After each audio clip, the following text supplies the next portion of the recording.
Yo, pull up a chair, let the real talk begin. Faith on the table where the brothers lock in. Life gets heavy, but we stand our ground. Truth in the room when the circle comes round. No mask, no front, just real man here. Talking about faith through the doubt and the fear. From the grind of the week to the lessons we share. Welcome to the men's round table, pull up a chair. Men's round table series, step inside. Real men, real faith where the truths collide. Voices at the table where the stories get shared. Welcome to the men's round table, pull up a chair. Welcome back to the Men's Interview Spotlight. I'm your host, Mr. U. If you're watching us for the very first time, thanks for making us part of your week. We are live on LinkedIn, Facebook, and YouTube as we speak. Our guest today is an internal medicine physician, anger and stress elimination expert, and the author of Dr. Orman's life-changing anger cure. Found on Amazon as we speak. Dr. Mort Orman's in the house. Yes, how are you, sir? Good to have you here. Thank you. Happy to talk to you and your audience. Same here, sir. Good to have you here. All right, so this is something that I know we have a male audience, and we have, and I reference this probably once or twice in this show. We have what's called a Men's Roundtable Series podcast every Thursday night at 7 p.m. We have men that get together in our safe space that we've created, where we talk about men's issues, everything from validation to the father wound to anger to false narratives about men being supporters and leaders. We talk about all those things every week, and this show is an opportunity to have a one-on-one conversation about these same kind of topics plus some more. So you are what I would deem an expert in the area of anger and stress, and you dealt with it for a long time. Yes. Give us a brief synopsis of your background, how you got to, I think you said 40 years you've been doing this, so kind of briefly share about that, and then we get into some questions for you. Go ahead. Sure. Well, I've been an internal medicine doctor for over 50 years. And 40 of those years, I've also been an anger and stress elimination expert, helping people get rid of, not manage, but get rid of their anger and get rid of their stress by understanding exactly where it's coming from. I didn't understand this myself when I was a young man going through medical training and opening up my practice. So I had a lot of anger. I had a lot of anxiety. All of my relationships with women failed one after another. And no matter what I tried, I couldn't fix it. You know, I tried all the self-help stuff and stress management stuff. I even went into therapy for several years.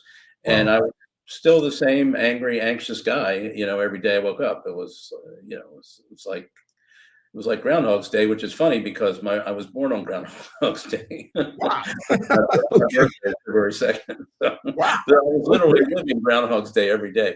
Wow.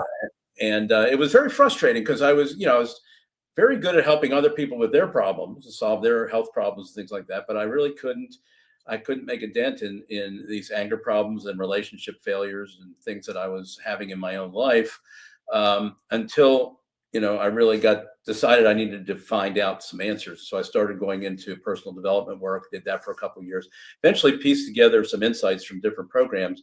And I finally figured out what was going on whenever I got angry. I figured out how my brain was making me angry, which no one ever told me, despite all my education. So, I mean, it was like amazing. I was, and if you'd walked up to me when I was in my 20s or mid 30s and asked me if I ever thought I would see a day when I would not be an angry guy and not be triggered very easily, I would have told you, I just don't think that's in the cards for me. I think that's just part of my makeup, part of my personality.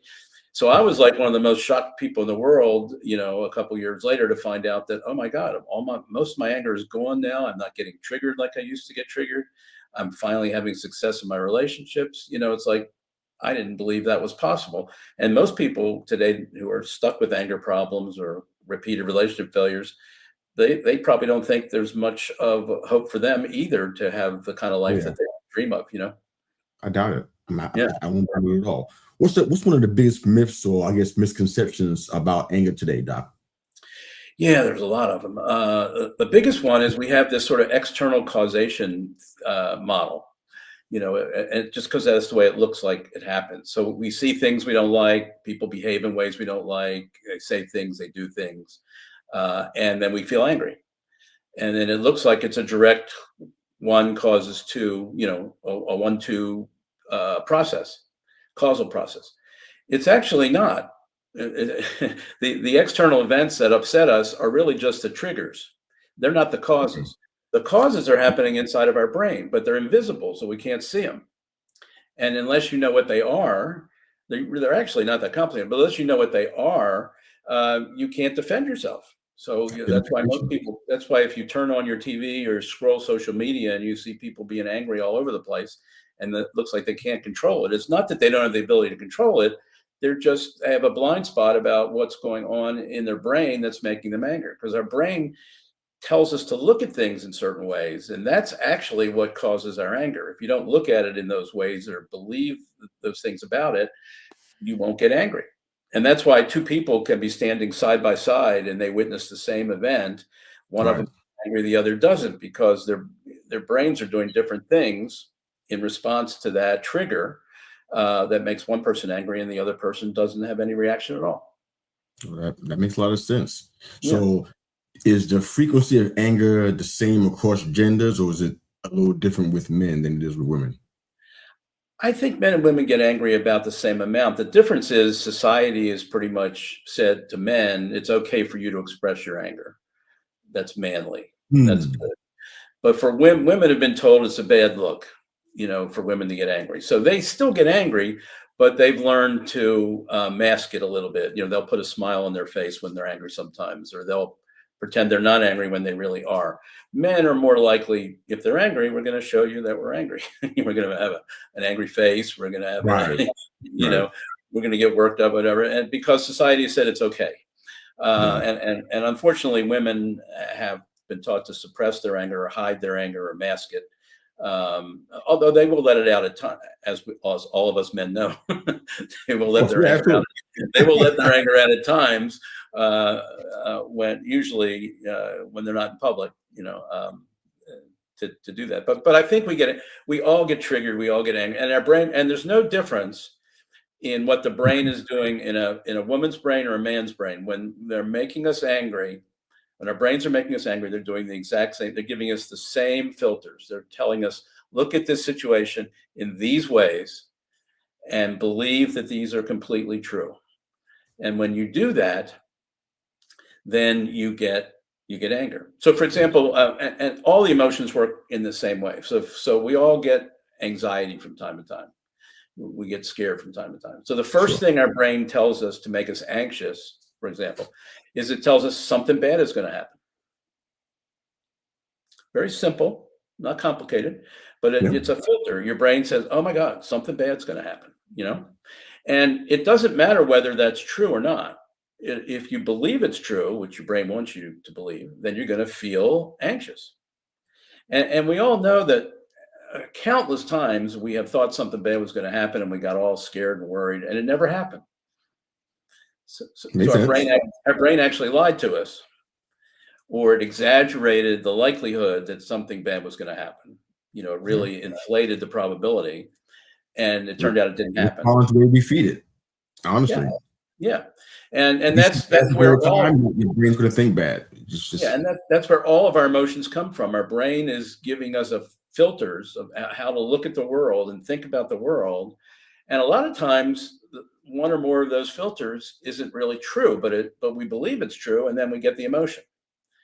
So, and nobody can recognize what's going on. You talk about winning against stress, winning against anger. It's hard to win when you don't know how the game's being played and what your opponent is doing. And that's the state we're in today. We get angry and we have no idea what our brain just did to us, or we get anxious and we have no idea what our brain just did to us. And you can learn these things. I mean, when I work with people and I have a coaching program, it only takes 8 sessions. I can totally turn people around as far as their anger is concerned. And in the first 2 sessions, I teach them how to understand what their brain is doing. It takes about 2 hours. It's not complicated. Anybody can learn it. But once you understand and you have that model, every time you get angry, you go like, oh, I know exactly what happened. I know exactly how my brain told me to look at a situation.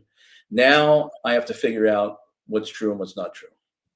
And when you start to do that, you realize, oh my God, my brain tricked me here, or maybe believed this and it's not really true, or it's left, or it didn't have information that was really relevant, and I didn't find out till later. We've all had examples like that where we've gotten angry because we think somebody did something for certain reasons or whatever.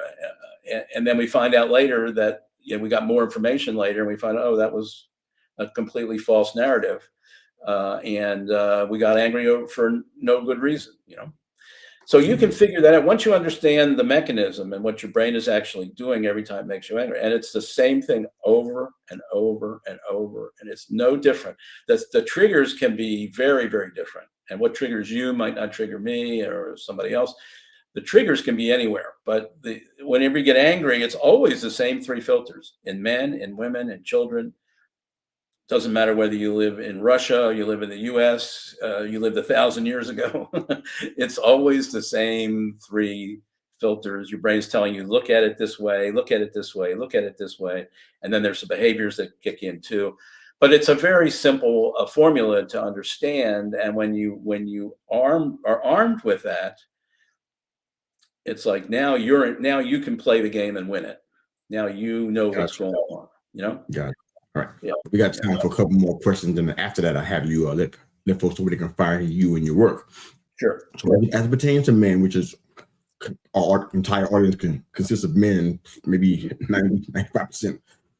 And we talk about this a lot on our roundtable. What does hidden anger look like in men? Because I think that men tend to live in the moment where that's concerned and don't recognize the internal costs that's taking place. So in your assessment, what does that look like? Well, that's one of the advantages I actually had by being a physician and having a lot of anger.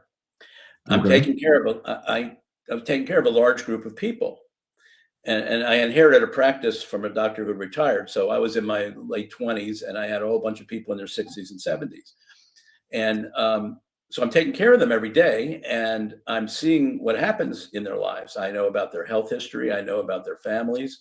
And as doctors, we easily recognize the angry people from the not so angry people. And you start to see a very clear pattern that the angry people have a lot more health problems. They have a lot more heart attacks and strokes. And they come in and tell you, their spouse asked for a divorce, or they get addicted to some substance, or they get thrown in jail or something. You got all these things that happen. And I'm sitting there as a young man with my own anger saying, I don't really want to end up with all these problems, and so that's what drove me into personal development. But as a doctor, we see all the time how dangerous anger can be and how harmful it can be. And that's not to say there aren't times when anger might be useful. If somebody's attacking you, or somebody's threatening you, or somebody's abusing you or encroaching on your boundaries, then sometimes anger is appropriate response. But a lot of times, I'd say 90% of the time when we get angry, it's going to cause problems in our health. It's going to cause problems on our jobs. It's going to cause problems in our families or with our kids. And a lot of times, it has a negative effect on our kids to be around a lot of anger in either parent or both parents. So it's something that we really, should consider. And a lot of times people wait until it's too late before they ask for help. They wait till somebody asks for divorce. And they go, okay, now I better do something about my anger. Well, you knew that things were building. You knew that your spouse wasn't happy, with your anger outburst, but you just figured, well, they'll just put up with it. And then eventually they don't. And then you go, okay, now I'll go for help. Sometimes, from men's standpoint, sometimes when a woman has closed her heart and said, I want out, it's very hard. Even if you work on yourself and you overcome your anger problems, that they may not be willing to rekindle the relationship. So I see a number of people have come to me when they get that ultimatum or they get that word, and it's really a shame that they waited that long to to do something about it. Yeah, I've seen that too. Most definitely in several instances of that. Could be my last question for you today. Without please omit any names or unique identifiers, of course, but can you share a success story of somebody who you helped eliminate their anger or most of their anger? Lot of them. But there was a gentleman I work with. I moved down to Florida a number of years ago, and I play golf. So I went to a golf course and got matched up with a guy, and he was a nice guy. And I never really talked to him much afterwards, but he followed me on Facebook. Anyhow, he was a 66-year-old guy who had been divorced once. He was remarried, retired, and he calls me up one day and he says, my wife just gave me an ultimatum. And what happened was they bought an RV because their dream was to go travel around in their retirement. So they bought a used RV and they went on their first trip. And he had never driven an RV before. He's getting blown all over the road. Things are breaking down, and he's just getting angry. And he's not. None of it was directed at his wife, but she was, my God, only 2 feet away in this little small space. And they walked. When they got home, they both walked out of the RV, and she turned to him and said, "I'm never going on another trip with you again until you handle your anger problem." So next day, he was on the phone, called me. I met with him. He told me his whole story. He'd been angry all his life. His mother was very angry. His siblings were very angry. He tried to get away geographically. He moved himself away from the family, but he still carried the anger with him. He tried all kinds of things. Nothing helped. He signed up for my short program, and in 10, it was 10 sessions at the time. In 10 sessions, he was like a different guy. His wife could not believe how much he had changed, how he stopped getting angry at little things that she did. He even stopped getting angry on the golf course when he made bad shots, which was his habit before that. And it just shows you that even though you've been angry all your life and nothing has helped, it doesn't matter. Once you understand what these invisible factors are that your brain's using, you can step in, take control, and really end a lot of the damaging anger in your life that can affect not you and your partners and kids and your health. So it's very possible. It's just that very few people are teaching this. I mean, one of my goals is to get this into the education system. So by the time you graduate high school, you have this understanding that your emotions are not caused by things that are going on outside of you. You know, it may look that way, but it's really going on inside your brain, and you can take charge of that if you know what's going on. And that can be taught very simply in schools.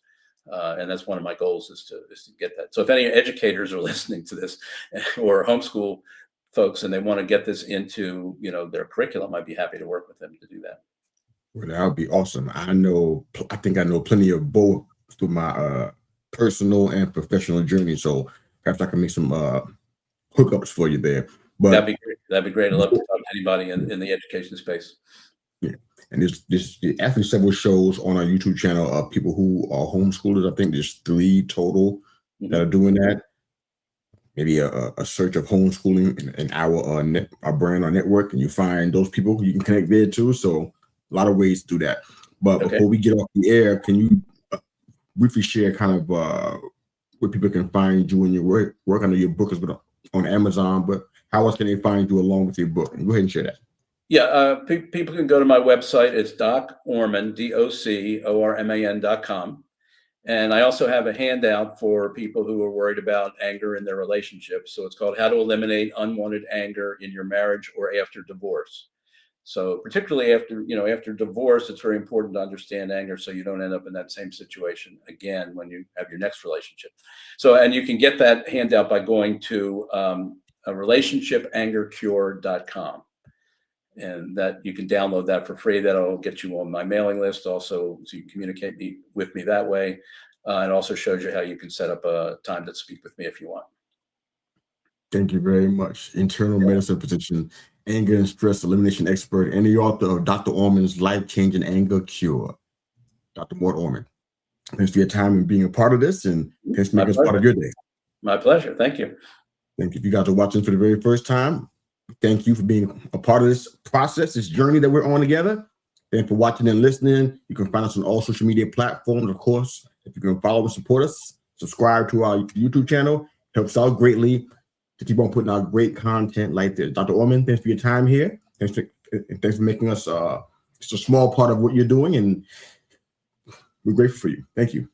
You're welcome. Have a great day, guys. Thanks for watching the Men's Interview Spotlight.